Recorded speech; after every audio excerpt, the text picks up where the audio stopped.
Oh yes, you are listening to the best MOR. This is the #1 FM radio station in Metro Cebu.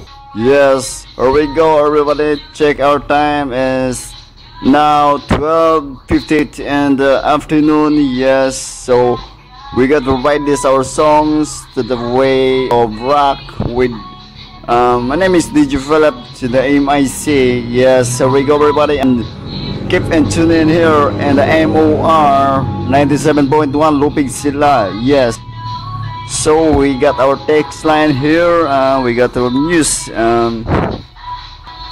we got our sport and Burnout Sports Yoyor by Yoyor Abayan, the editor. So Majis Eagle mibihag sa Dragons.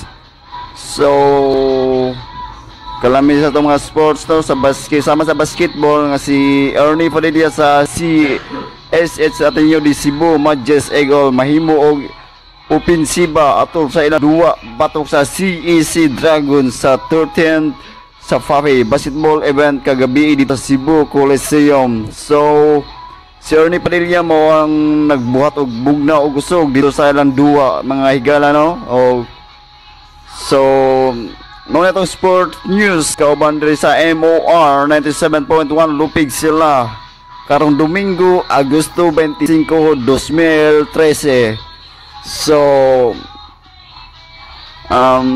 we got so kung gusto mong mutawag or mo text sa atong text line or hotline para mo greet sa iyong mga mahal sa kinabuhi sa just type MOR space your message and send it to 2366, and if you call our hotline is 77-389-496. So right here in MOR 97.1 Lupig Sila, this is DJ Philip and MOR with the hot music and a mellow of love song. So the next song is brought to you by Brian Adams.